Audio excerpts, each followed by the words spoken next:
What's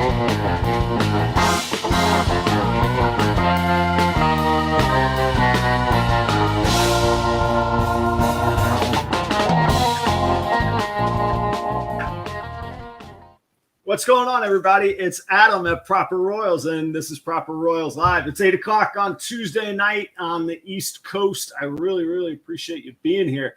Man, it has been a busy week. I was scrambling right up to showtime, and actually I just left Jaffy in silence because I forgot that I didn't even have the intro ready and queued up. So sorry that I'm kicking off at 8:04. I like to be prompt. I promise you guys content straight ahead, 8 o'clock. So thank you for being here. It's been a fun week. I spent the weekend down at Repticon in Tampa, and I've not been to like a ton of reptile shows, but that one was a pretty good show. It was pretty big. The biggest one I've been to other than Daytona, but the heavy hitters were there, man. It was a really, really good community of cool breeders that were awesome to me. I got to give some thanks to Steve Casino at Steve's Morphs. If you're not familiar, go check out Steve's Morphs.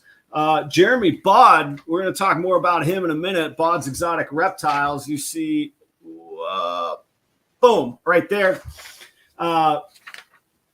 And so it was great to see and hang out with those guys. I got to meet Mark from MB Exotics, and I'm sure that there's people that, George MD right around the corner. We shared a booth with George. And then a huge special thanks to Dale at Constricted Reptiles. Dale hosted me, let me work with him and vend with him this weekend. I didn't vend any of my own animals. It was all going to get the experience and working with Dale. But honestly, imagine in your day job, some dude from the internet goes, "Hey, I just want to come work with you for 2 days," not just like, "Hey, can I hang out for an hour?" He showed a lot of trust and just kindness to put up with me. And I got to say, huge thanks. Go check out Dale at Constricted Reptiles. And, by the time you go check him out on Instagram, you're not going to be worried about whether you think he's a nice guy or whether I recommended him. His stuff is absolutely on fire. The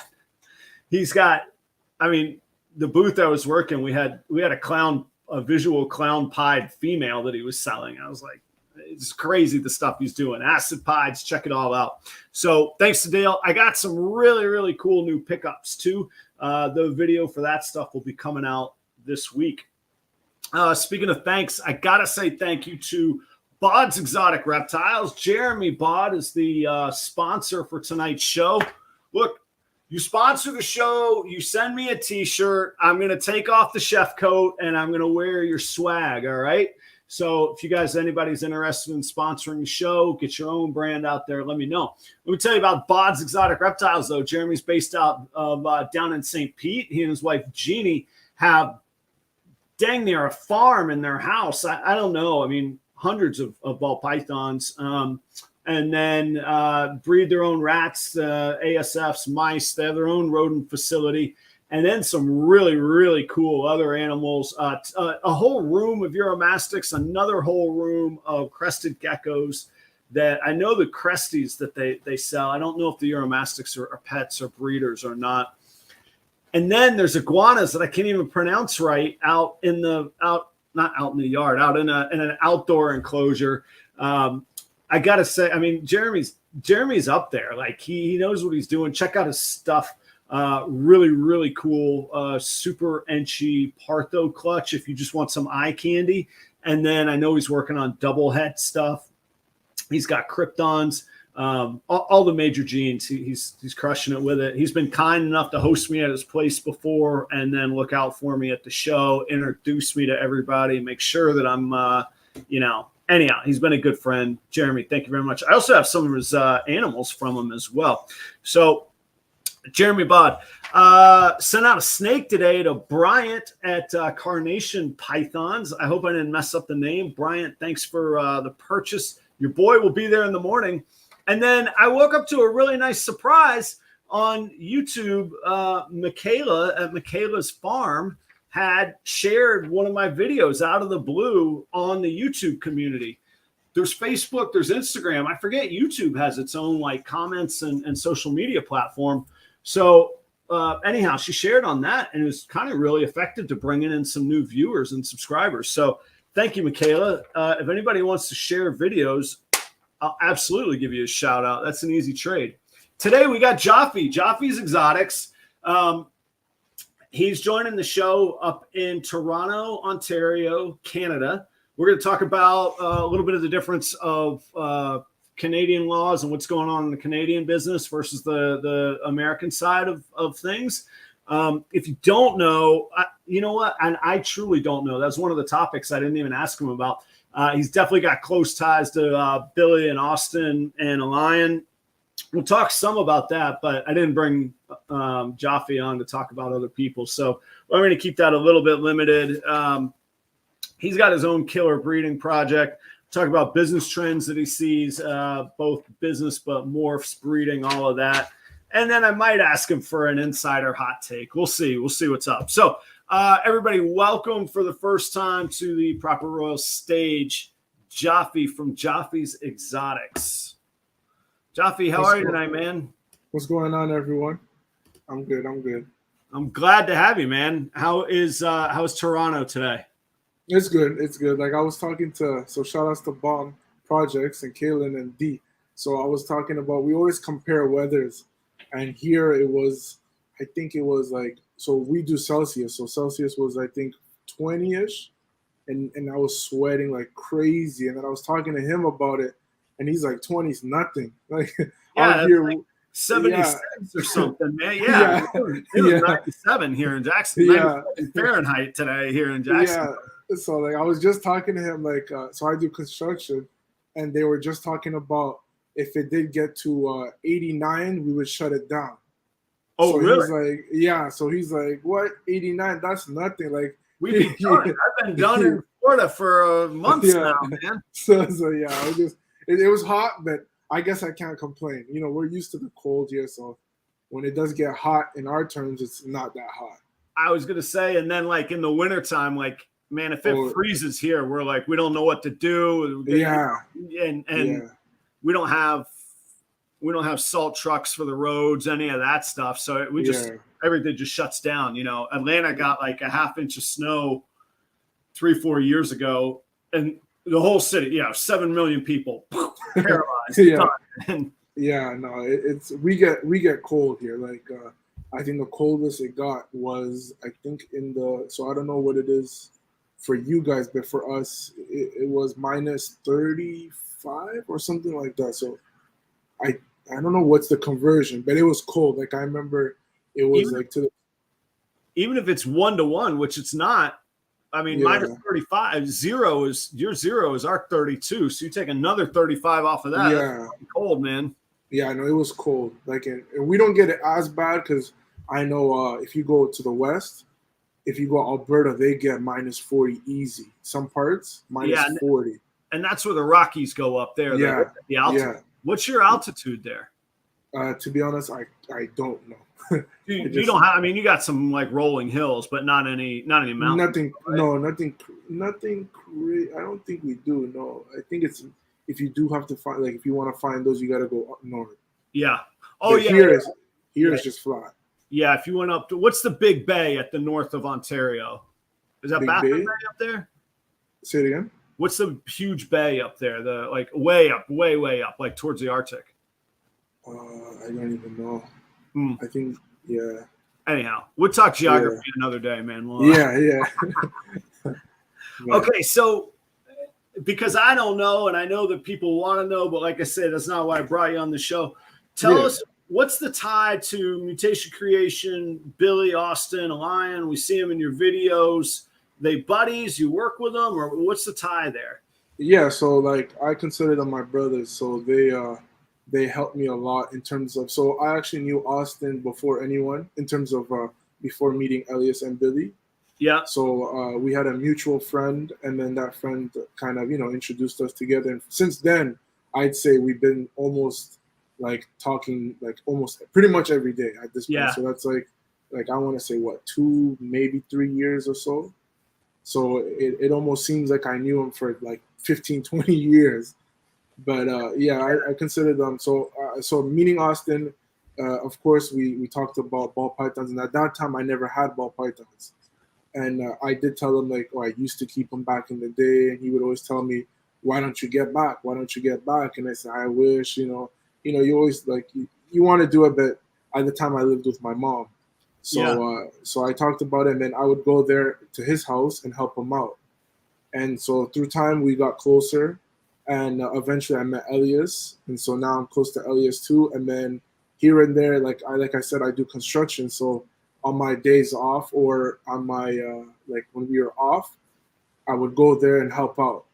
Gotcha. So technically, I'm not a full time or anything, but I just go. The way I see it is, I'm doing what I love, plus I get to hang out with my friends. Right. So to me, it didn't really seem like a much of a burden, and yeah, that's pretty much how it became. And that's how I met Billy, and of course the rest of the MC crew. And that's how you learn too. Like that was like me this weekend. For sure. Yeah. There was work to it, but first Dale wouldn't really let me do much. He felt awkward at putting me to work. I was like, man, just swear to God, that's what I'm here to do, man. Let me do some work. But you just learn and see so much when you go do it. I mean, that's what I would tell anybody really in any industry. I mean, that's in restaurants. Like I went down a deep path of studying wine just to differentiate myself. But I always not always, but I tell a story. I mean, I wanted to make wine in Napa Valley, and I just started emailing winemakers saying, look, I'll come mop your floors during harvest. I just want, if I'm there, I'll learn. And eventually one guy said, all right, get out here. That's what you're going to do is mop floors and clean up. And, by the third day, he was like, all right, come over here. Let me show you this. And by the end of the week, he has me making Chardonnay and barreling Chardonnay for him. And it was cool stuff, No, for sure, yeah. So that's cool. So you had, I see on your YouTube channel, it says you had ball pythons maybe 7 years ago. And then this is your first season back into it? Yeah, so technically my first ever clutch was so at the time, breeder females were, I think, roughly like $1 per gram. It was something like that. Like I remember paying $800, and that was with an auction for just a plain Mojave female. And this was 10 years ago? This was, I think, 10. This was like 10. Roughly about that. So I think I was just out of high school.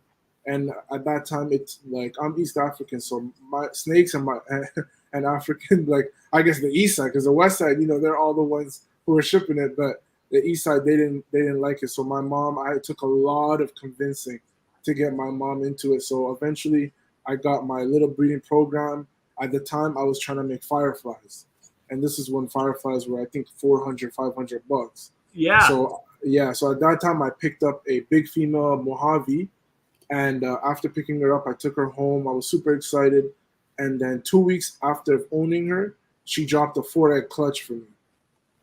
And it was crazy because I had a friend at the time, well, I still do, but I had a friend who would always come over, help me record, just stuff like that. And then I was trying to feed her. And I still have the video up, but it's on another channel. But I was trying to feed her. And out of nowhere, he told me he has no idea about ball pythons other than what I taught him. He said, why don't you pick her up? And I'm thinking like, no, why do I need to pick her up? She just doesn't want the food. So eventually he talked me into it, and I picked her up.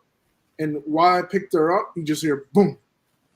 And then like, it almost seemed like a dream because, like I've never seen it.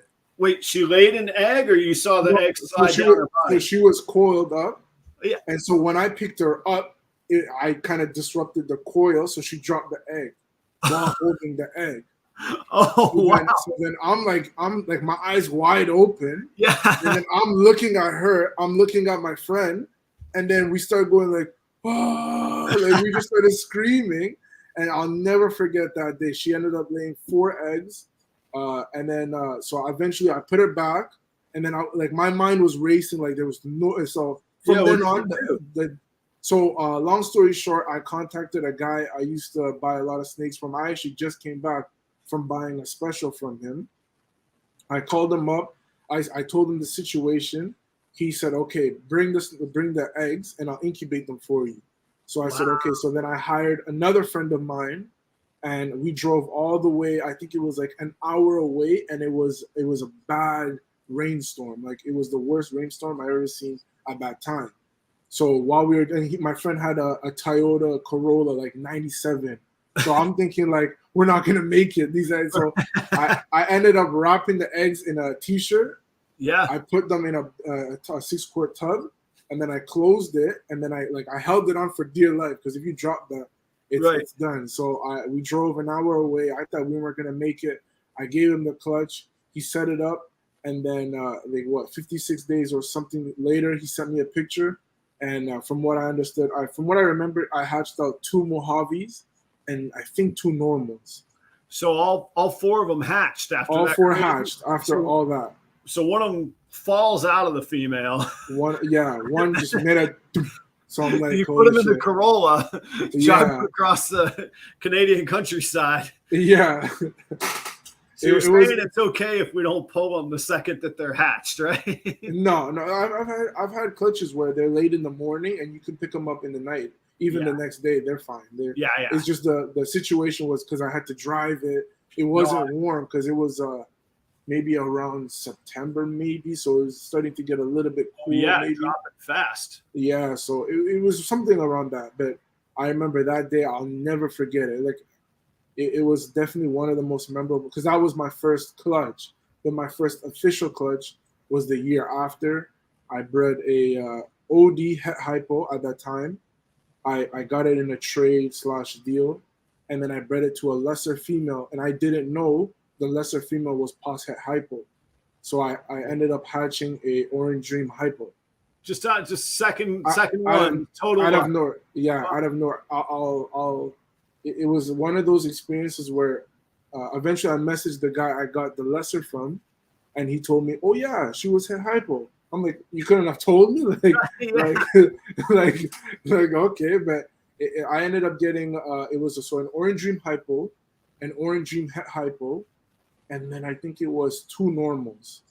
I think I missed on the odds of the Orange Dream hypo lesser, but at that time, the Orange Dream hypo I didn't know was worth like 4,000. But sadly, Orange Dream was brand new back then too. Huh? Yeah, I picked up the male for 1,000. So I ended up getting long story short, it wasn't a good deal that I got into after, meaning sadly I gave him up. Like I traded him for some other stuff, but it is what it is. But and then since then I was addicted. You always got to go on.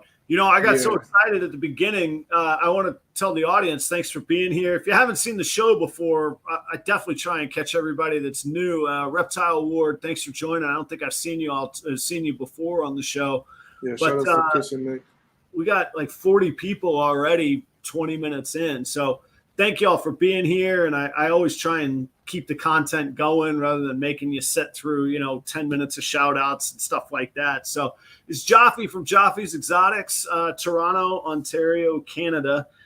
And he's catching us up on the history. So he was in ball pythons about a decade ago and then got out. So fast forward us. What if you can share it, what caused you to get out of the ball pythons the first time around?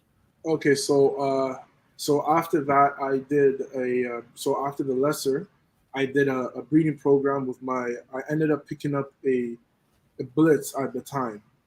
And then I picked up some other stuff. So I was really into a gene. And long story short, not to get too much into it, but I felt like at the time, I'm still young. So at the time I was maybe 19, 20, and I didn't really work hard. Like I didn't work a full-time job. So the money I would get is like wherever, just birthday, just if I did a job here and there. So I put most of my money in a project. And then later I found out the project was sold for like dirt cheap. And then on top of that, the person who I looked up to wasn't the person who I thought it was. Like, it was like, I don't want to get too much into it, but I was just defeated. Yeah. Sounds like a lot of disillusionment. Yeah, exactly. With the challenge of the finances, huh? Exactly, yeah. And then, so I sadly got out. I think one day I just broke down. And not emotionally, but just in terms of just mentally, Yeah, just had enough, huh? Yeah, and then as soon as I got out, I regretted it 100% because since then, my mom would never let me have, even though I had all that in my room, my mom would never let me get it back again. Right. So I said, yeah, even what I should have done was, if I did get out of ball pythons, just get out of balls, but get something else. And then sadly I got out, and then it is what it is. But so fast forward, meeting Austin, I was addicted again, and then going over to Billy's, I was seeing things I've never seen before in my life. I was going to say, did you keep up along the way? Oh, 100%. 100%. Oh, you did. So you 100%. So you were familiar when you walked in with what a clown was versus everything. Okay, so me, I had ball pythons 20 years ago, and there was like normals, and then albinos that cost you six figures. You know, you got to sell your house to buy an albino. Yeah. And that's really all that I remember back in those days. That would have been in 98, 99. Yeah. And then you know, I got out of college. I sold my snakes back to the pet store, moved on, and you know, pandemic comes, and anyhow, I start looking at snakes again, and I'm just blown, like just blue-eyed leucistics. There's clowns. There's pied. I'd never seen a pied in my life. I was like, what is this, man? But you kept up along the way, so you were kind of familiar with what was happening. Yeah, everything. By the way, shout outs to Ben over at Crate Royal Pythons. So, thank you for hanging out, Crete Roy. I haven't seen you here before. And who else was new? C of Serpents, Morphs. What's up, Stan? Thanks for coming. And hey, Phil, very, very kind to you, man. That will go to, as you well know, that goes to the Frozen Rat Fund, man. So I don't have to breed rats. I want YouTube to pay for rats. So thank you all very, very much. But yeah, so we were just I seen everything. Like I mentioned, once I got out, I've always been an animal person. So like me, I never ever I'll be honest, I probably never had a day looking at reptiles in terms of online morph market. Like I probably have an addiction on morph market. But back then we didn't have morph market, so that's why now it's so fascinating to me to see morph market and how far it's come. Back then we had how it's changed the industry. I mean, it's crazy. The people we can reach now, even you know, I mean, how long has morph market been around? 4 or 5 years, maybe 5, 6 now.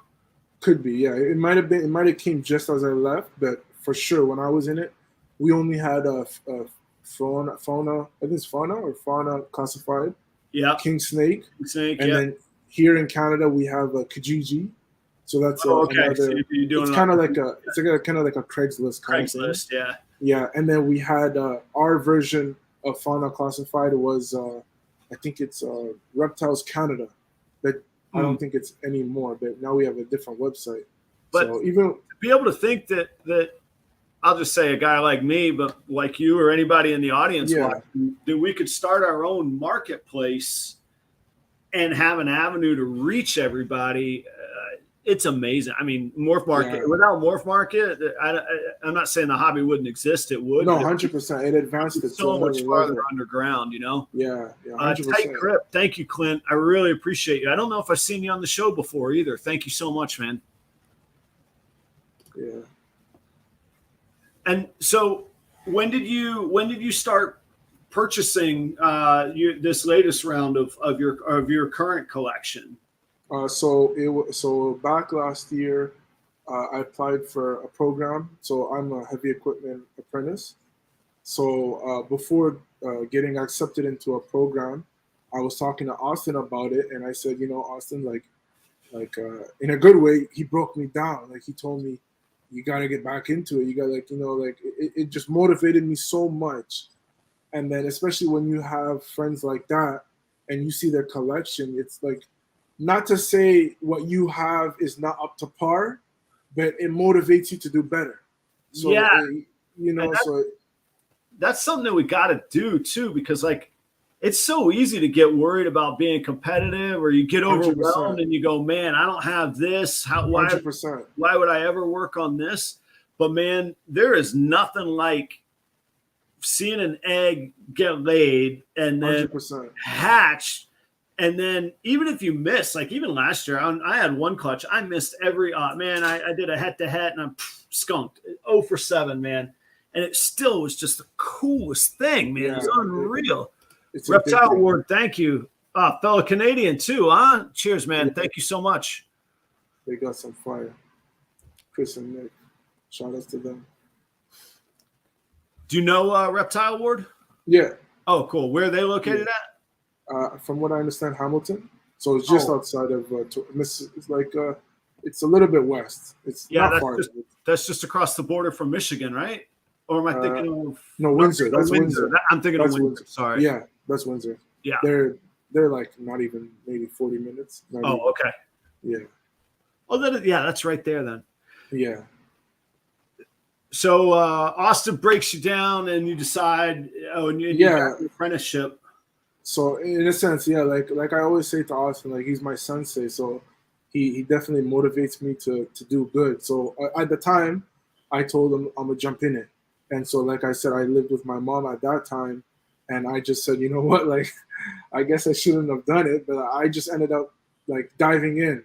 You just told her. You just I told her, like, you know, when I come back from school, I'm gonna have my collection. Like it may not be like it was, but she said, oh, like, you know, she just probably think I'm bluffing or whatever. So eventually I do get so at that time I bought a pastel Enchi, double head ultra pied, and then I picked up 2 double head ultra pieds. All of them are first time breeders. So after I finished school, Austin had them at his house, like feeding and just taking care of them because the school was 4 hours away, so I had to live there. Gotcha. So when I got back, I eventually put them in my rack, started feeding them real good, and then later down the line I moved. So then from then on, I was talking to Austin and Elias about my collection, and they said, like, you know, it's one thing, like the way I look at it too, and the way they also broke it down was, instead of having 20 females, right? So you could have 20 females worth, let's say, just a random number, 10,000. Rather than 20 females at 10,000, you can have 5 females at 10,000 or 7 females at 10,000. It costs the same to feed a normal than it does to feed a DG comp. That's right. I was going to ask you about that because I think you have maybe 10-ish snakes? Is that right? I would say in terms of breeders, I have roughly 7-ish. Yeah.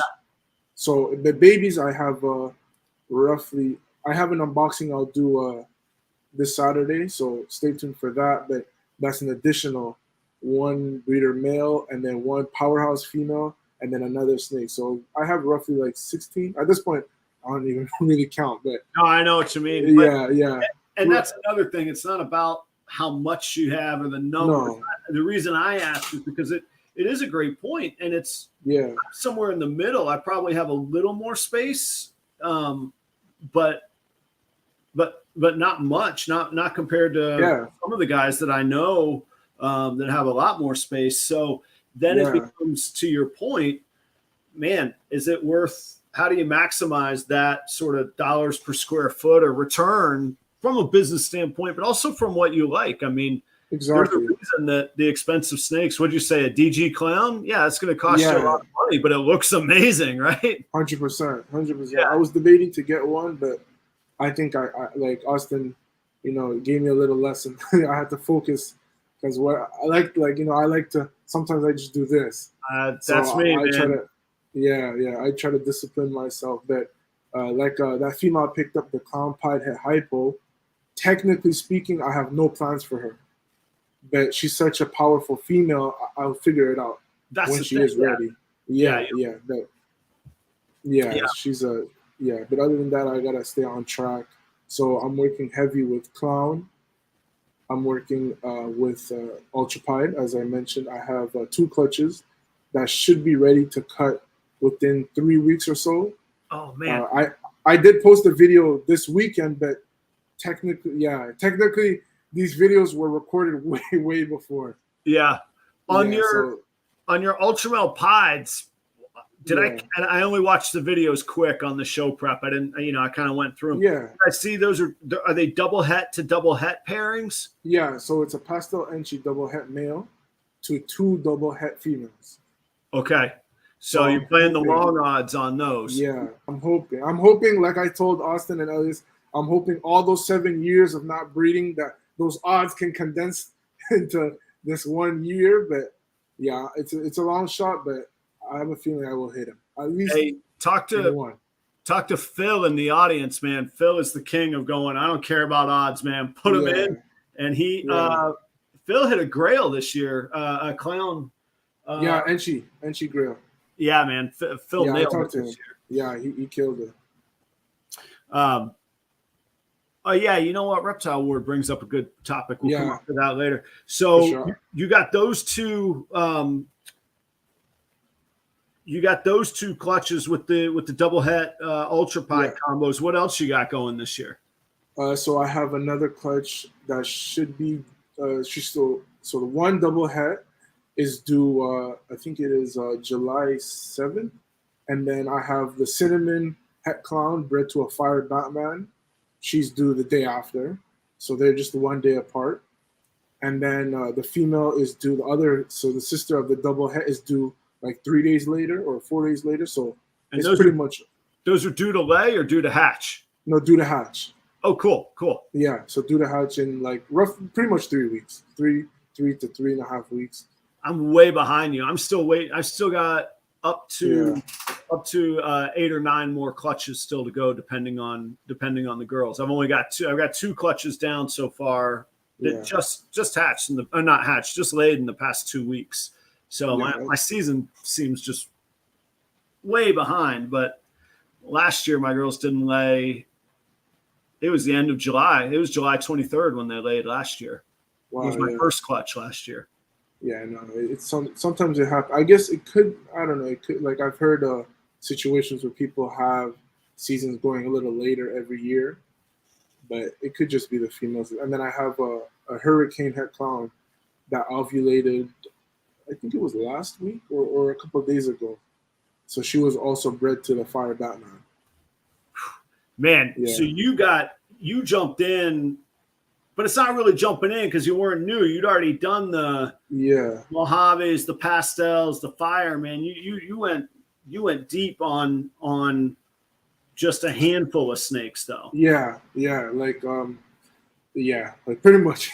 Like I just thought, like I said, if you're gonna dive in, I'd rather feed, like me personally, I'd rather keep cleaning and feeding everything within the hour, because that's that sweet spot where you can still balance life, you can still balance coming from, like, imagine I work 10-hour shifts and to come home to clean for 3-4 hours, it's not feasible. So the point of that was to condense everything into small and still produce quality, but at the same time produce stuff that's going to be real good and it's going to be worth hatching versus, It's something we talk about a lot on the show of knowing where your limits are and your pace. And it's funny, I was looking,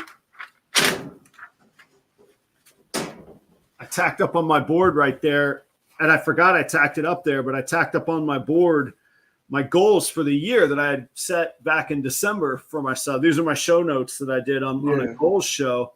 But one of them was my number 3 goal for this year: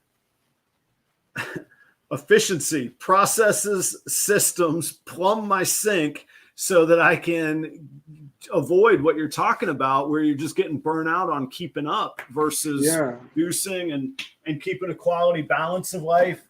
And in this way, I'm like you, where I'm still working obviously I'm still working because snakes aren't paying for anything right now, but I'm still working.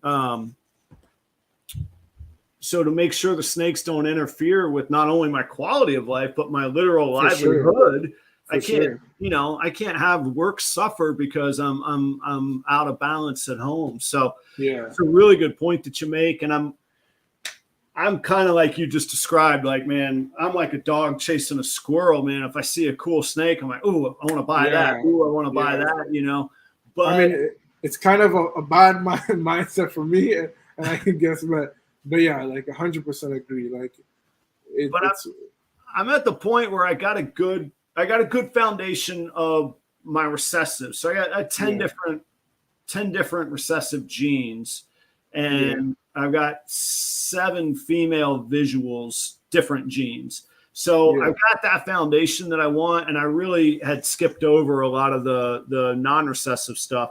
So I did pick up a couple things at that show this weekend. Okay. But now it's the quality stuff of like, all right, I want it to have at least a visual recessive, and I want some stacked dominants or codoms in it. Yeah. Or I did finally pick up the one. I don't know how closely you follow the channel. I put out a video. I put out a video of saying what's the one dominant I should get to breed through my hets. Yeah. And I finally picked up that one this weekend as well. Wow. Yeah, so it's been a cool time. I got maybe a little. I keep looking down at the floor. I got them stacked up over here. Maybe a little bit later we'll do a sneak peek on those. For sure, yeah, that'll be exciting. The full unveil. But let's switch gears for a minute. What do you see in? Are there legalities or laws? What threats are there to the hobby that you all are facing up there, or concerned about, or that anything like that? I mean, I know that we have it here in the States, but what's the scene in Canada on pythons and the hobby? Yeah, so in terms of laws, we have, I think it's a snake. You can't keep a snake legally over 9 meters, I think. Oh, no, sorry, not 9 meters. I think it was 3 meters. So technically no burns, no retakes, no rocks. No, I guess some python species. A lot of boas get up to that size too, huh? Yeah, I think 3 meters is 9 feet. So I think so I think boas are just under that.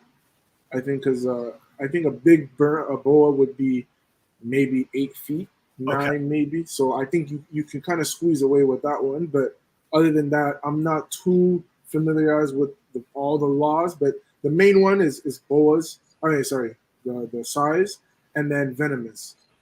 Yeah. Other than that, I mean, I'm sure people keep them, but obviously, it's illegal. No. But other than that, there's no real laws. But we do have some places, maybe small towns. I've heard of one guy telling me he lives in like a small town outside of Windsor, I think it was, where you can't have no snakes. Period. Huh.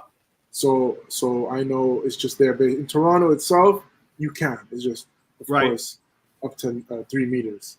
Yeah, that's strange. The laws are so strict because, like, I don't like the laws in Florida. Or I don't like the threat of the laws that we're on. Like right now, we're under a pretty serious threat of our hobby in Florida specifically. But I understand that people are freaked out from the Burmese pythons propagating and living in the Everglades. Yeah. And that's scary because they're viable there. But there's no species that's viable of pythons in Canada. No. I mean, that's as soon as November kicks in, they're dead. They're gone. They're dead. And even where I'm at in North Florida, like my ball pythons wouldn't survive. They can't survive here. And they wouldn't survive the neighborhood cats and the hawks and all that either. But they cannot survive, even without the predators. Even if they were the top of the food chain, they wouldn't be able to survive here in North Florida either. Yeah. It's all about just, people with power. I don't want to speak too much on it because, like I said, I don't know too much, but at the end of the day, a hobby is a hobby. Whether it does, like in terms of Florida, it's sad what happened back in the day. That's what it all started from. Yeah. But here, if people fight it, it's literally, it's just people not really understanding the hobby, understanding what it can generate for the community in terms of, you see all these people, the more work you get, the more tax you're paying to the government. Whether that's you're selling groceries, whether you're selling anything, just even ball pythons, like look at people who do it full time, they're still paying taxes, so the city and everything can benefit from it. And that's their business. And I had a guy on that is a watch for the advertising and YouTube flags, but professional plant grower that, I mean, was illegal not long ago and far more frowned upon than ball pythons ever were. And it's like you said, regulate it, do it properly, have it illegal and on the up and up, and have the participants participate properly with it. For sure. So I'm a little concerned, but you know, behind the scenes, I talked to the US Arc folks there at the show, US Arc Florida. They seem pretty confident that the legalities won't stand, but it takes money for the lawyers to fight against the politicians, and it's easy.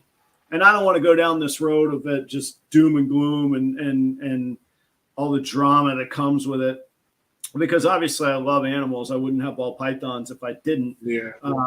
But animal activism is an easy platform. Snakes are an easy thing to go against because some people are freaked out by them. It becomes this easy distraction of a platform to occupy people's mind and their rage, I guess. Everybody likes to be outraged these days. So anyhow, I hope that we get past it. I like to do what I can to normalize snakes as pets. You know, one thing, talk about your experience when that first baby, the first female laid.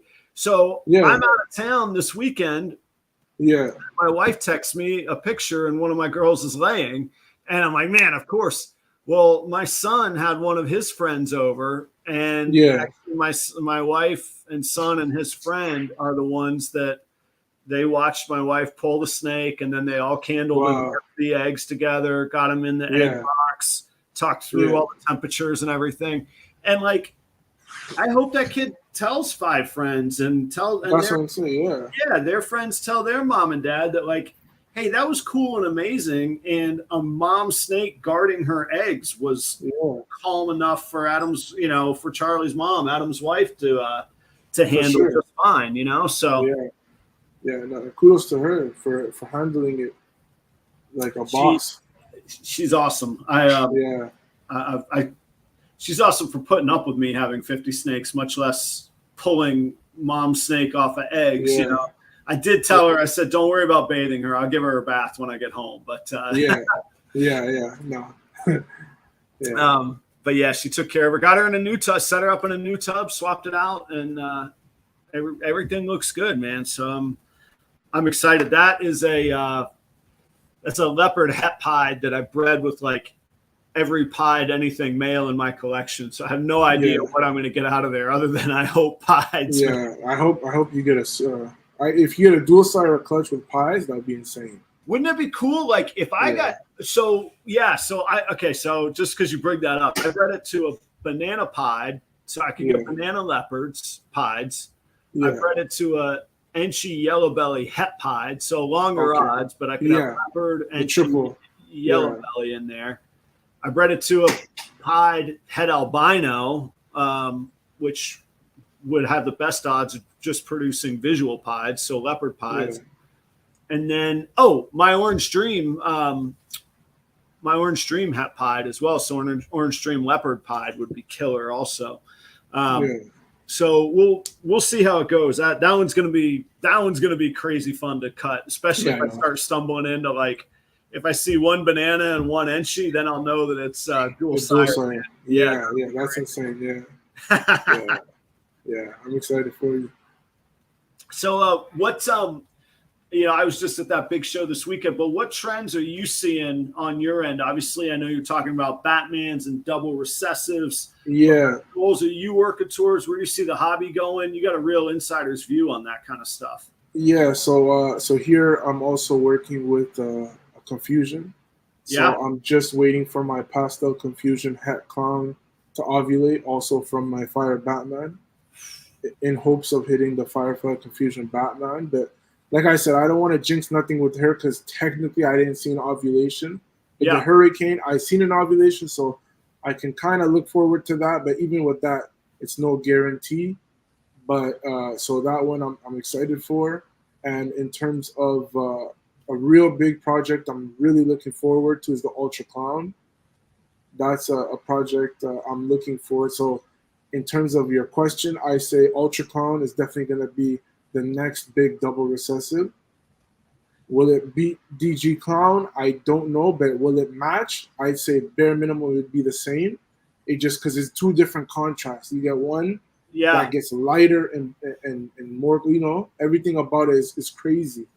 But then you get the ultra male that gives you that purple, that almost cream, that it gives you everything. So that's a project. Like you guys will see this Saturday, I do a crazy unboxing for my future for the Ultra Clown project.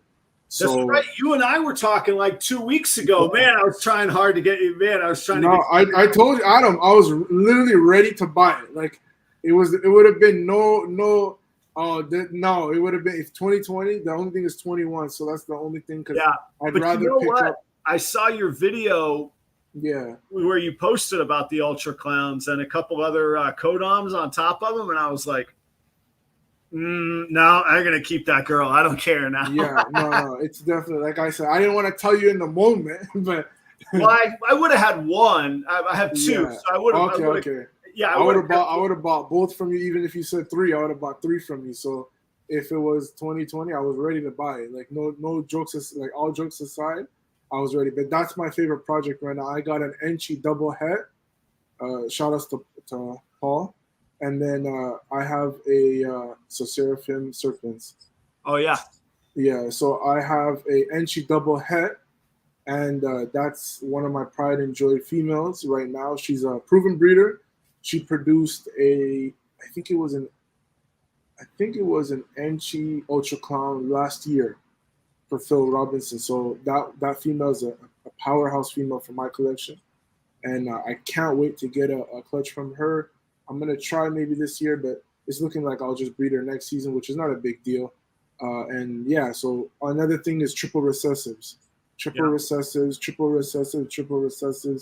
If you guys can get them, I'd say pick them up. Even if it's a triple het, you can start from somewhere. I got 2 pieds, double het exotic lavender.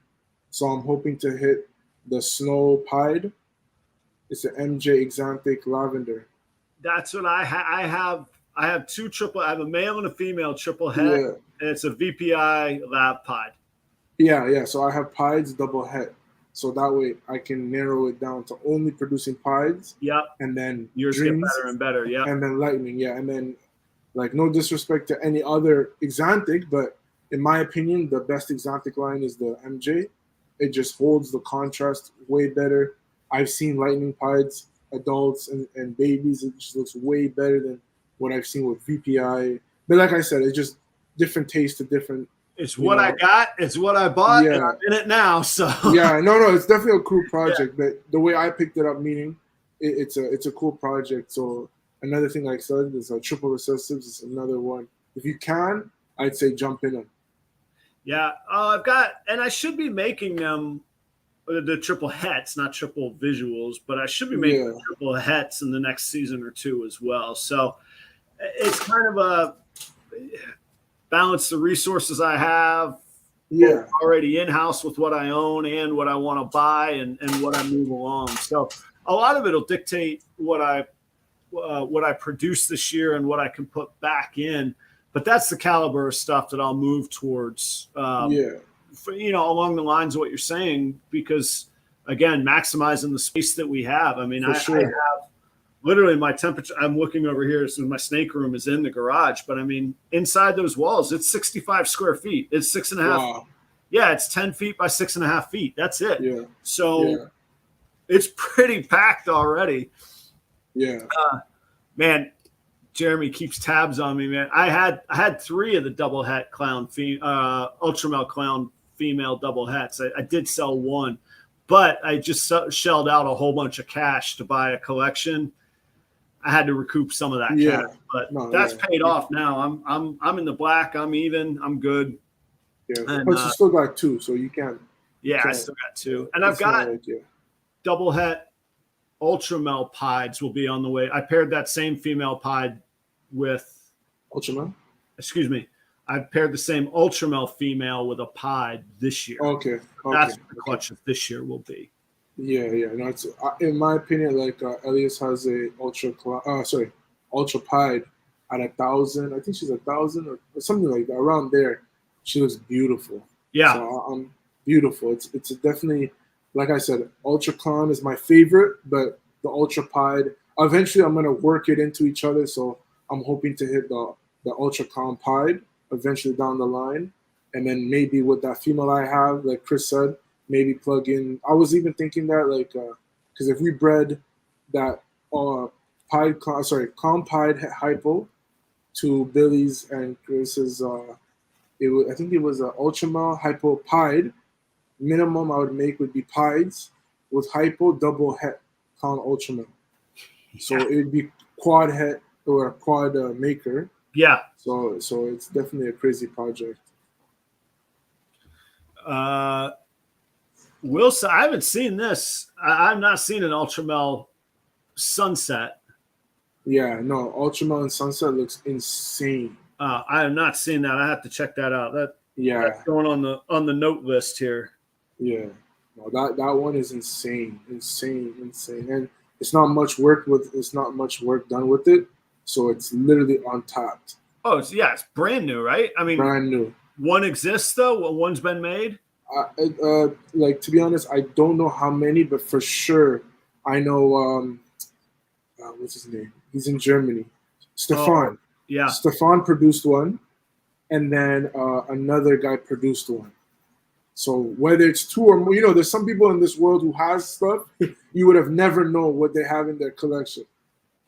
But yeah, I see some guys on some of these live shows and the stuff they pull out. I'm like, oh my god, look crazy. At this! Yeah, you're like, oh my, you don't ever know. And I saw that at the show too. I mean, people walk up and you're like, you don't ever want to judge people for sure, but you're like, okay, I'm, in my mind, I'm like, all right, this is going to be the pet realm for this person. And they're like, all right, I got $4,000. What are we going to do? I'm like, okay, all right, let me get Dale over, No, and they didn't drop it, but you could tell they were serious though. I mean, they were bouncing from the very specific tables back and forth, so they're just trying to choose the right one.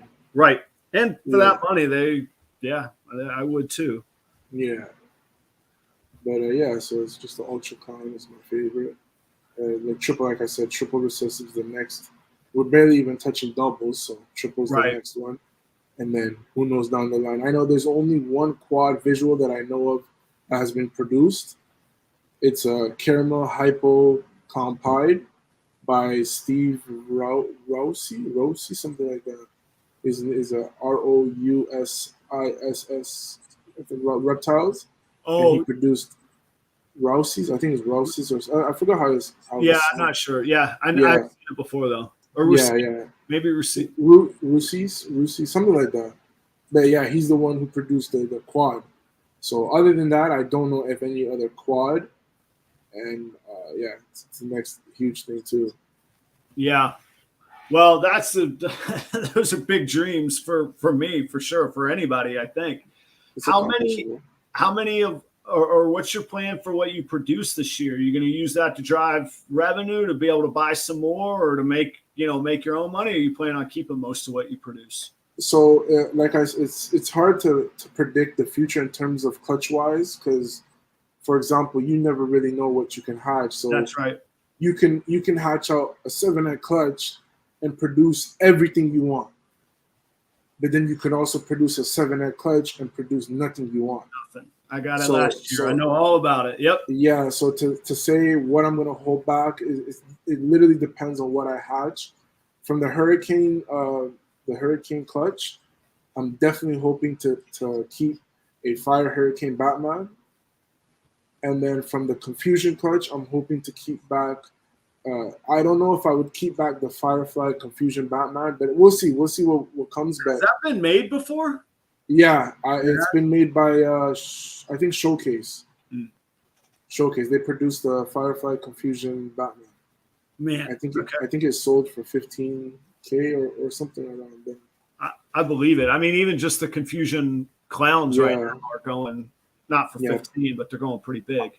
Yeah, I'm surprised it only sold. It should have been. I'd say it should have been even more, but maybe because of the pastel, they didn't want to value it higher. But it's a crazy banger. Like you can breed that to a regular clown, and everything in there will be at least something of all of those. Yeah, exactly. Yeah, so it's definitely a banger. But yeah, like I said, like I'm definitely trying to keep back an ultra pied. Something I'm hoping I can hit the pastel entry ultra pied. And yeah, just pretty much whatever I hatch, I'll see from there. And then at the end of the season, once I'm done, I'll choose what I want to keep. Yeah, I want to see what you get on your double het to double het. I'll be doing that a year from now. Well, a little over a year from now, my double het girls they'll be ready. And my triple hets too, man. I'm going to be pairing those in 18 months. Oof. Yeah, no, I'm excited. Maybe, who knows, maybe I'll hatch out something you'll need. Yeah, well, you know what? That's true. Because even if you got a visual male 66%, I'm rolling the dice on the 66, but still, man. At least if it's an ultra male het, it'll be more visible in terms of a pied het ultra male. That's true. That's true. You could aim for the. Oh, that's a good idea on the pied. Yeah. Worst case, you can genetic test it to get even more. Right. We'll see. At the end of the day, they still got a hatch. So, yeah, exactly. Yeah. Here we are counting stuff before it hatches. Yeah. So, do you do any of the shows with Mutation Creation? Have you gotten to work with them in any of the shows? Yeah. So I've done. I think it was two or three, because I want to get my experience out there. Eventually, I told, like I said, Austin and Elias, I want to eventually vend, whether I vend with them or whether I vend with one of them, or whatever the situation is just to get, like you did, just to get behind that booth. Yeah. And just to be able to communicate, let alone by nature, you're almost I don't want to say advertising, but you're almost networking. Because now, you are. So people going, who's this? Don't know who's him. This? Exactly. Yep. So I met a ton of people that way. Yeah. So because of that, which I'm very grateful for, I was able to meet a lot of people. And then even people who like watch my channel or just in general, we talk over Instagram, I was able to see. And yeah, so it's a good experience. It's definitely like a fast-paced thing. I bet they're smoking. Yeah. I'd say Billy's is probably the biggest booth. I think there's one other booth, but they don't do ball python. So yeah, but they're the king of the hill on ball python. Yeah, for sure.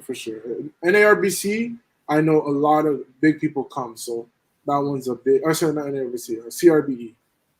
That's our Tinley Park. Yeah, and is that there in Toronto? It's just outside, just like Mississauga. So it's, okay, gotcha. From Billy's place, really it's down, it's like I think 15 minutes down. So it's not cool. even. Yeah.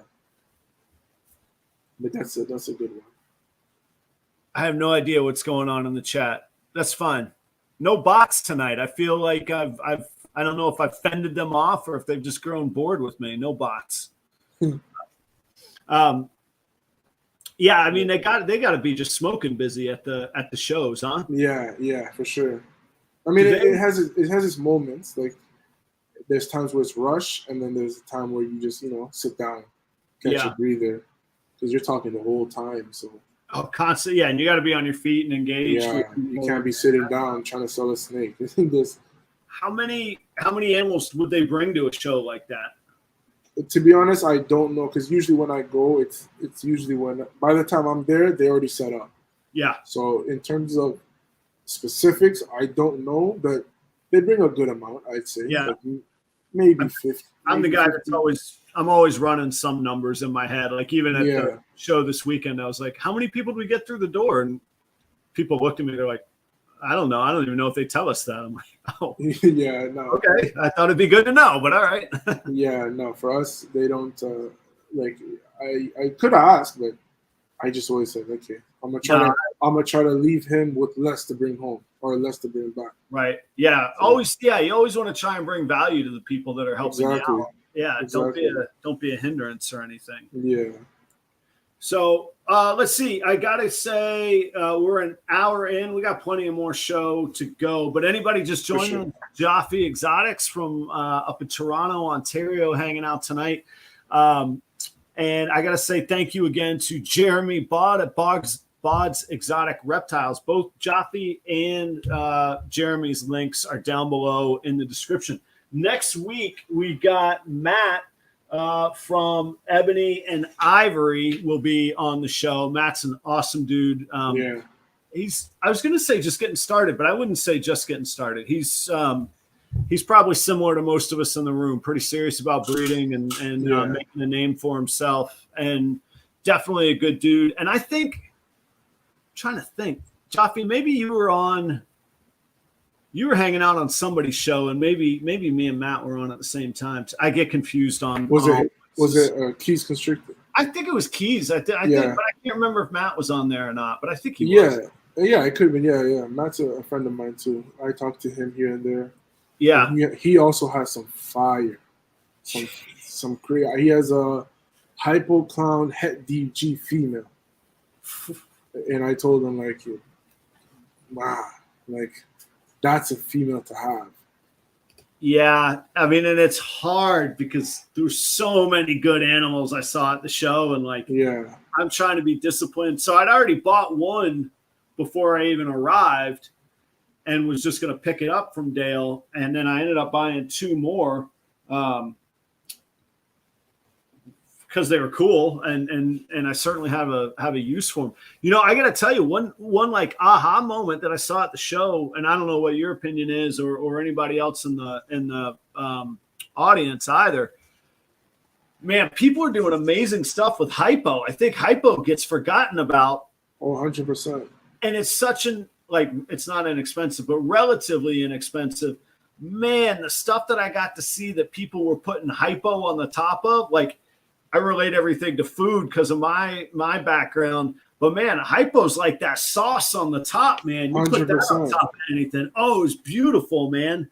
And I got down to buying either basically for similar, not exactly the same prices, but similar prices from different breeders, either buying a single male visual desert ghost or a pair of stacked hypos.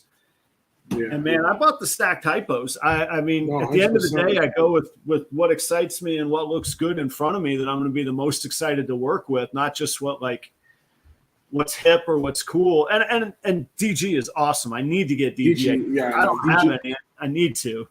Yeah, I personally don't have DG, but it's definitely a crazy gene to have. Like I said, I was over at Billy's. Yeah, Billy works with DG and Enhancer, and if you see them in person, Enhancer looks crazy, way brighter. It holds the colors like crazy. Like they're both an amazing gene, but if I chose, I would do Enhancer. And it's based on. Is Enhancer recessive or dominant? Yeah, it's the same thing as DG, just a different line. Ah, got it. Okay. Yeah, gotcha. yeah, but it's not like somebody would be like, oh, it's banana and coral glow. Yeah, banana and coral glow is literally the same thing, but it's you know what I'm saying? It's like its own thing, like cinnamon and black pastel. Yeah, they do the same thing, but they look. Are they compatible or they? Yeah, they are. They found out years ago they're compatible. It's almost like some of the Orange Dream stuff. You get a really low expression, and you get some of the real high expression. Well, in that case, like not necessarily because the Orange Dream is technically the same, right? But it would be like, I guess you can kind of consider it like maybe like a Candy and Albino. But in terms of it could be just different, like different lines. Like if you breed a black pastel to a Cine, you'll still produce a black snake. Yes. But alone, they look different. And if you breed them to different combos, they look different. Yeah. So that's the best case scenario, the best breakdown. Yeah, I know that Billy's been talking about that Enhancer gene for really since over the 2 years since I've been back at ball pythons. Ball pythons, yeah. No, he has some amazing. He should hit some nice stuff. Yeah, but Desert Ghost will be one of the investments this year that I make with my revenue. I'm gonna get an ultrasound. That's another one too. Yeah, I'm gonna get an ultrasound. It's definitely worth it. Ghost for sure. Yeah. Jeremy's got a man. I saw it at the show. He's got a Desert Ghost. Jeremy, correct me. I think it's a Desert Ghost honey cypress. Yeah. That thing looks like his little logo up here in the corner. Holy cow, man. It is bright and it just glows, man. I mean, I know we all say that about different animals, but that animal is incredible what it did.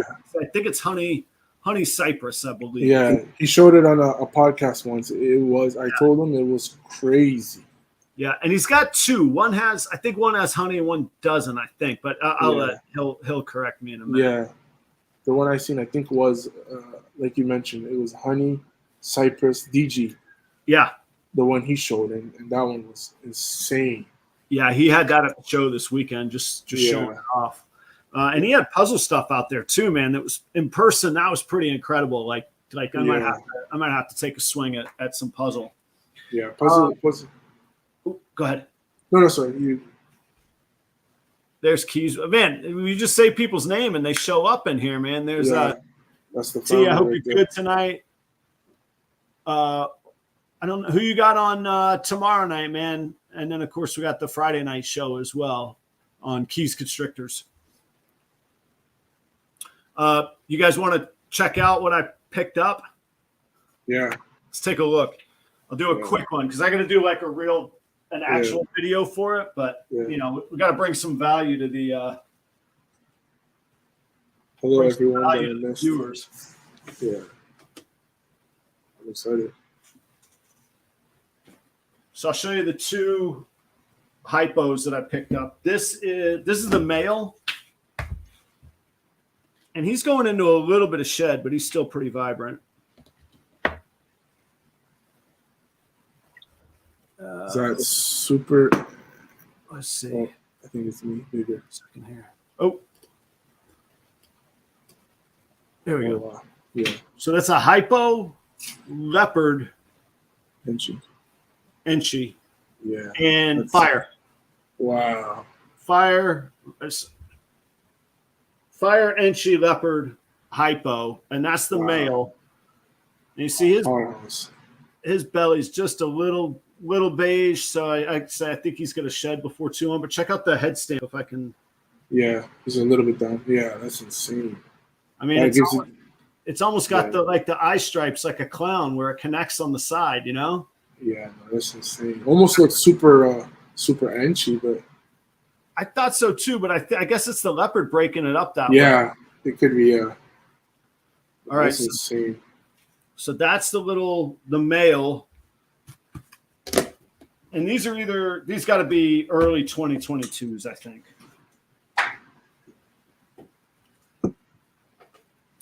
And then the female, same genes, except no leopard, but with pastel. So a pastel, fire, Enchi, hypo. Wow.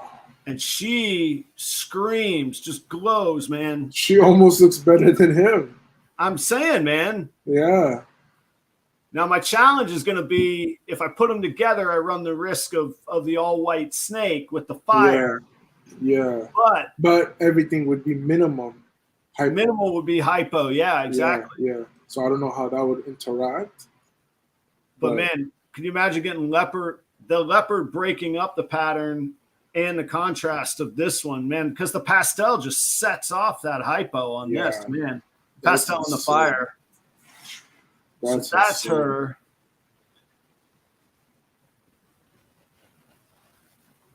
And I just kept looking at these two snakes the whole show. I was like, man, they look good. And I've got a hypo female ready to go next year. Not next year. This coming like this fall, this winter. Oh, come on now. There it is. Wow, she's great. No, you picked up some fire. So I'm pretty pumped. No pun intended. Yeah, man. And I really have been liking what fire can do and like axanthics and brightening things up. So got that. And then, all right, everybody gave lots of opinions, which is what I asked for. I appreciate it. So my plan was to buy one like high-powered new dominant that I could breed through my female recessives that I don't have a specific plan. I could make like like I could try and make another visual candy this year, or I could start building amazing hets. And what I finally landed on was the acid gene. And I picked up an acid male. And this acid male, if he'll get up to size, I plan to put him with my female Axanthic, my female Candy, my Ghost, and my Ultra Male Girl this fall. So this is the acid male, and he is 50% het clown too. Oh, wow. I hope he proves. I know. I hope he proves. I got, look at the belly on those things. Yeah, man. No, it's crazy. I'm in love with that complex. The acid, the confusion, and there's another one, static.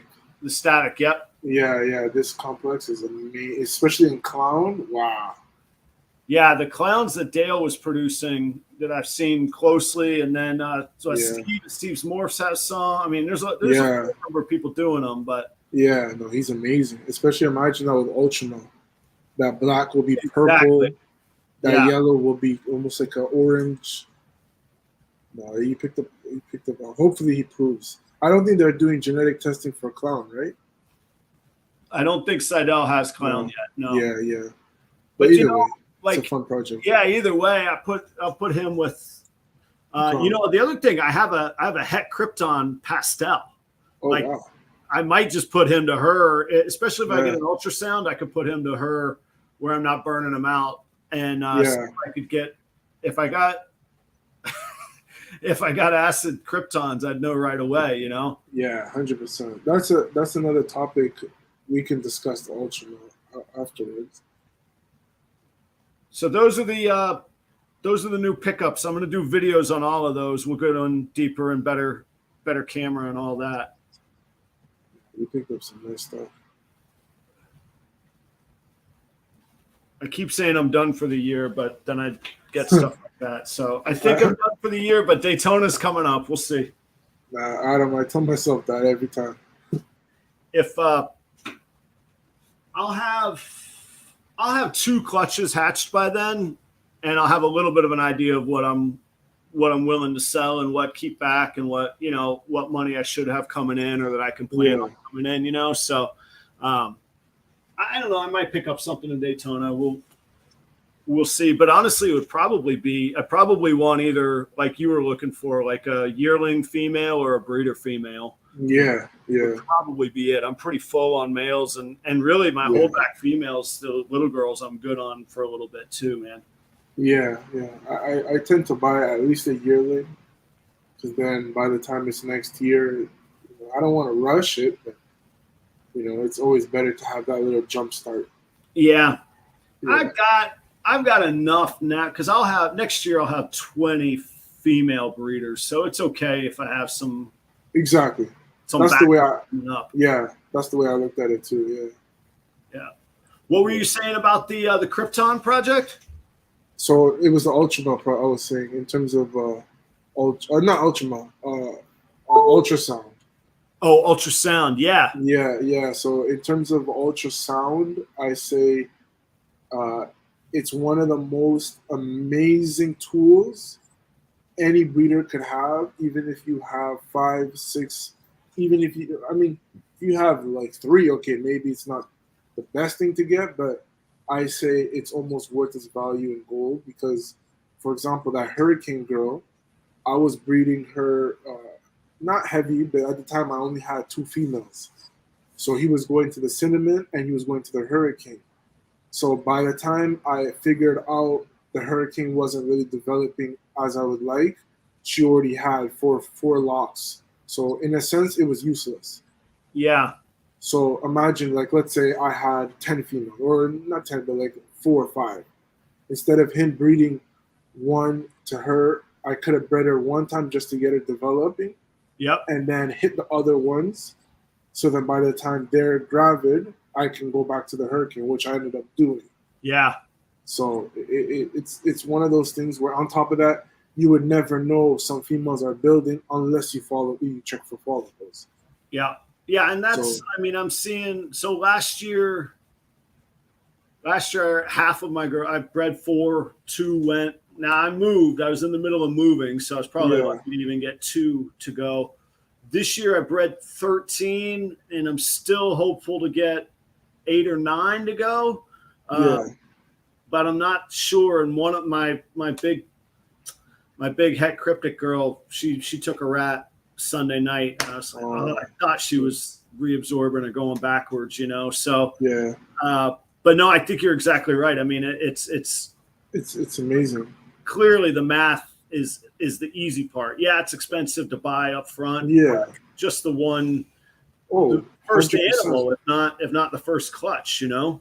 Yeah, especially like I had a female I didn't think would go, and ultrasounding her, I'm like, whoa, like here I am thinking she's just gonna go the year after, but this whole time she's bull wrapping. Yeah. And getting ready. So I'm thinking like, okay, she's just bull wrapping, maybe not. You know, I did have an idea, but I didn't think she was ready. And as time went on, her follicles went from, I think it was like 8, then it went to 9, because we do once every 3 weeks to a month.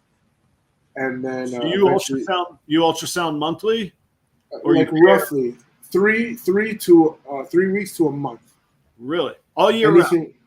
Well, from when I started, I only started ultrasounding this. I think it was November or December. Okay.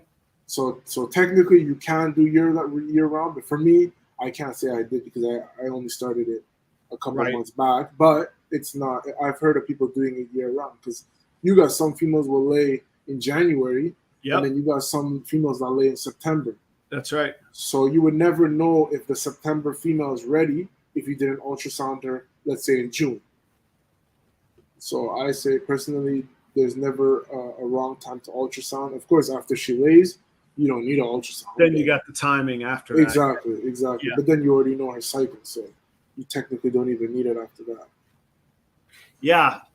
So I was going to ask about that. Like, as you do you see anyhow? I realize that this is your first year back at it again. Yeah. But do you see? Is that how you see? Like, say Austin. I'm sure he uses the ultrasound to confirm what he thinks. Yeah. I mean, he's timing it, 6-7 months after laying? He'll start again or start checking? Yeah. So roughly a female will take, give or take 6 months from the beginning. So when I started breeding was November, December. And from getting a clutch was, I think it was May. I think it was May, yeah. Yeah. And so technically the females were a bit longer than 30 days after pre-lay, but roughly 6 months, right? Yeah. So, and now another 6 months would be roughly December-ish, January. Yeah, to start pairing again. And then he always taught me a female will go a month or two, worst case, a month or two after the year before. Oh, after. Okay, so a little bit longer, so like a 14-month kind of rotation potentially. No, potentially she could even go earlier. So if she lays, let's say, for example, May, next year she could go June, July, or she can go March, April. I see. So it's a 1 to 2 month give or take. So she could go early, she could go later. Yeah. Well, I'm hopeful. I think you're muted. What's that? You're muted. Me? Yeah. Check. You hear me? Hold on. Do you guys hear me? You hear me? Let me see. In the audience, y'all hear me? Test. Okay, hello?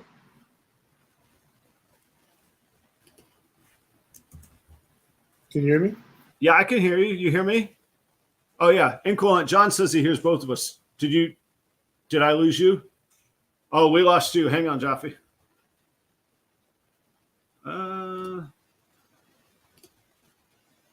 I tried to unmute you, but you're still muted. I think it must be still tied to your back. There you go. Okay, yeah. My AirPods died, so. Got it. Yeah. Okay.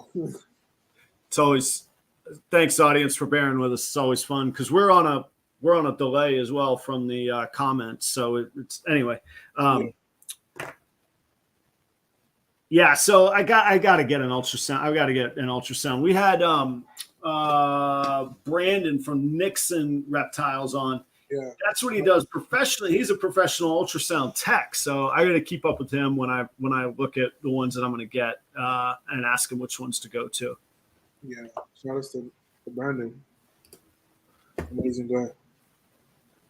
We'll say hey to Tiago. Thanks for joining. I'm glad you got to be here live. I appreciate you always listening though on the recorded. Yeah. Joe in Austin, how you been, man? I hope that you're well. I hope your season's going well. Jaffy, I don't know if you're checked out Ball Pythons 9, man. He's got just killer stuff going on, and he's just a quiet dude, just breeding away, you know, just busy breeding and you know, just slinging some sweet stuff. Mainly Morphs asks, what cost do you think for an ultrasound now? So after last week's episode, I got looking, and it looks like the high-end ones are around 2,000, but there's veterinary ones, which obviously we're not checking for human babies. Those look like they're around 1,000, and then there's some like really little portable ones that I don't know if they're junky or not. They're like 500-600. Yeah, Brandon actually did a video of like a handheld ultrasound that connects to your phone, if I'm not mistaken. And from what I understood, it's cheaper than the bigger ones. Really? So yeah, it's like the phone just acts like the yeah, like if you go to Brandon's YouTube, yeah, video on it, I think a month or so ago or 2 months ago, and it is super interesting because imagine like for it to be that small and still give you that like, you know, visual representation of where your female's at versus finding the tooth. Because here for us, I think it's like 2,500 roughly. So for you guys, it's 2,000. But if you don't have that, you know, big investment, instead you could use that on a female and buy a handheld version. That way it's easier. Like, you know, you can figure it out. Plus you can learn. You can teach yourself. Yeah. So I put up on the screen, everybody, Nixon Reptiles is the YouTube channel. The guy's name is Brandon. He's a good dude. Like I said, he was on the show last week. If you didn't see the show, one thing I get from Brandon is he doesn't mess around with anything other than excellence, especially when it comes to his career. He is very, very particular. Yeah. So I would take his recommendation. And matter of fact, I'm going to go check. I know he said he made a video. I didn't realize he said something about it attaching to the phone, but I thought that was like the high-end one that you could use. From what I understood, it's because I know there's other brands that do that, but if he's recommending it, he's the guy to. Yeah. You know what I mean? Like he's the guy. That'd be like me recommending wine. Like him recommending it, just go. Yeah. Exactly. So I know the one he recommended looked good. At the end of the day, you don't need perfection, right? So it's like as long as it can give you a general idea, whether it's off by a millimeter or two. Right. You need that, you know, that initial, okay, this is where she's at. All right. And you can always upgrade. I mean, that if the difference is between having nothing and having perfection, I'll take something in between and improve. And maybe I want to get to perfection, but like you say, if I don't have the $2,000 to spend, it's not. But I can get better for 500. Exactly. And that'll get me the $2,000, and I'll do it. I do that every time. So it's like racks. We all start off with PVC. Yeah. Yeah. Same concept. So it's just, you know, eventually when you upgrade, you don't, like I said, technically you don't need an ultrasound, but it just makes life way easier. Oh man, now I said earlier I can't let these things mess with my day job and my livelihood, but I'm gonna have to watch that video tonight instead of going to bed after the show. Yeah, no, it's definitely it's not long too. I think it's maybe a couple minutes, but his videos are not long. That's the other kind of cool thing. That's what I learned. It says if you make them short and sweet, it's better for the audience. You know. So let's talk about, you know, we didn't talk about the YouTube channel. So you do have a YouTube channel, and I found on mine, and I'll be interested to see how yours goes over the next year or so. I found when I started, I was doing that, you know, 3, 4, maybe 7-minute videos. Yeah. And that was about it. And now, for my own comfort and talking on the screen, and I map out my, you know, I Yeah. show. I write my shows, Yeah. not a script, but my bullet points, For sure. But now my average view time, not counting the lives, just Yeah. the regular average view time on the videos is almost 10 minutes of watching that people stay engaged for. So Yeah, like, as you build an audience, I think it goes up. But I will say I don't make them purposefully long. Like the 2 videos that I did from the show in Tampa, those are both going to end up being 6 or 7 minutes. yeah. So I think as long as the content is Yeah. kind of concise, get to it kind of thing, Yeah. Yeah. So like for mine, when I was doing like 7 minute, 8 minute, sometimes I think it was like 9 or 10 minute, I found that the retention was like 30%, 40%. But at that time, I think it's just because I was so excited. I didn't really edit a whole bunch. Like, I edited, but sometimes there's some fillers. Right. So now it's like short and sweet. Like my sweet spot, I noticed was roughly 3 to 4 minutes, and with those, I get roughly 60% retention, 50, Yeah. 60%. So some 70, just here and there. But I think you'll find that, like, I always say there's a million little things that you'll get better at. So like watch this. This is just a little desk lamp. I've noticed it totally by accident. yeah, Look how much better the lighting is. When I was like, I gotta have, look, that's way better. yeah, And like all those little things. I got a different camera after about a year and a half instead of my phone. I got my sound a little better. I got a ring light. Like I say, I just lucked into this desk light, but it's adjustable. I can take it down, take it off, or anyway, all these little things that you start getting better at, and suddenly you got to, and the editing too. I mean, the editing, it's a time-consuming thing, Yeah, yeah. No, it's definitely like now that I'm used to editing, it takes with like a 5 minute video, it takes me like 30 minutes at most.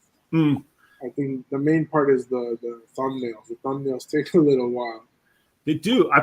People ask, but I don't spend much longer filming a video than it actually ends up being. So if it's a 20-minute video, I spent 30 minutes filming. Yeah. I get right through filming. Yeah. But then for that 19-minute Allelic jeans video I probably spent 3 hours editing. Man, it's to get it right and to get it good. Yeah, it's a long time. So people ask that though, but it's like you say, you fit in what works and with what resources you have, and time is one of our resources for sure. For sure. Yeah. So Jaffy, what's next on the horizon? Oh, you got all right. So I usually ask, as we're wrapping up, I usually ask people what's next on the horizon, but you already got what's next. So without spilling the beans, when's the new the new video coming out for it? So it should be this Saturday. Okay. On what time I do 6 days a week work. So depending on what time I'll get home, if I get a thumbnail worked out before, maybe I'll have it up. But then like how YouTube has a premiere. I think it's premiere. I think you could premiere or have it. Yeah, you could have it as a preview up front. Or something like that. So depending on how that works, because usually Saturdays I've been lucky. I've been able to leave like 1 or 2. So then by the time I get home, just last minute things and then upload it. But roughly Saturday for sure. Cool. And then 2 weeks after. So for 2 weeks, I'll figure out. I'll do probably an update on the Compide. I'll do an update on the new, because even the unboxing I'm doing this Saturday, like I mentioned, I unboxed them like I think it was like a month or so ago. So it's like I just have videos stacked up that way. I don't have to stress in the meantime. But for 2 weeks, I got videos to make, and then I have 3 egg cuttings. So for another 3 weeks, I'll have videos lined up, and that's the clutch 1 is the pastel enchi double het, clutch 2 is the cinnamon to fire Batman, and then clutch 3 is the pastel enchi double het to a double het. Oh man! And then from then on, it's just the updates and all that stuff. So before everybody runs off, I want to tell the audience, thanks for hanging out tonight. A lot of new faces. Those of y'all that came over from Jaffy's Instagram, thank you so much. I tried to stay off my phone during the show, but I did check my YouTube channel, and there was 3 more subscribers. Thank you all very, very much for that. If you're not familiar with the show, we do this every Tuesday night, 8 p.m. Eastern. And I'm coming up on a 1-year anniversary, man. It doesn't feel like I've done, 40 of these so far, maybe more by now. I don't know. But anyway, I want to say thanks to all the audience. I couldn't do it without you. Otherwise, we would just film videos of conversations. So it's great. I really, really appreciate y'all. I've got videos from the Tampa show coming out. I've got the videos of the new snakes where we'll dive in much deeper on those.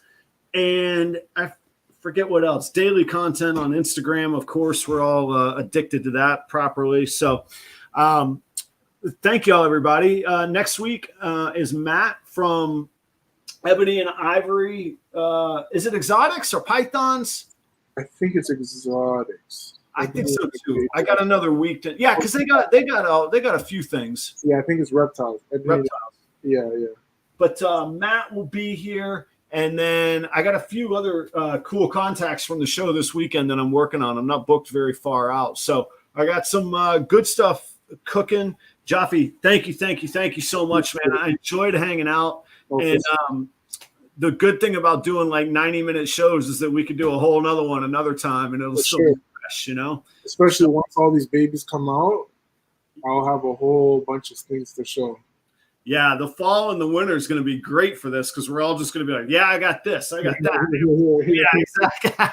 You want to see something here? There you go. Hey, you ever make it down into the States at all? So I mentioned on the Hair Down, me, Austin, and Elias, we're planning to go to Tinley this year. Okay. So, I'm hoping that the fall or the spring one? The one in October. Cool. Yeah, I'm hoping because it's definitely going to be a real. I'm going to have to either leave my wallet at home, but I think I need it to eat. But I'm planning to go. But yeah, we're hoping we're just trying to figure out the plans, especially with COVID. The borders were kind of all messed up. So yeah, we'll see how it goes. But for what it is, we're going to do our best to come, and definitely can't wait to meet everyone. Oh, Ken at Primal Scale says he's going to be in Toronto this weekend. Ken, you got to message Jaffy, man. I don't know what you guys' time and schedule's like, but Ken's a good dude if you don't know him. Primal Scales. No, for sure. Yeah. So that's good. All right, I'm going to hit the music. Jaffy, hang out for just a second. All right. I'll be here.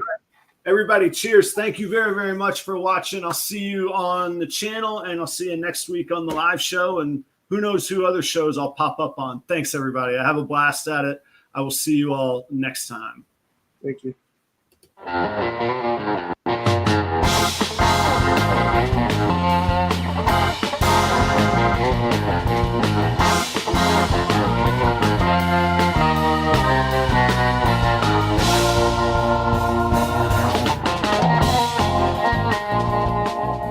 Good night.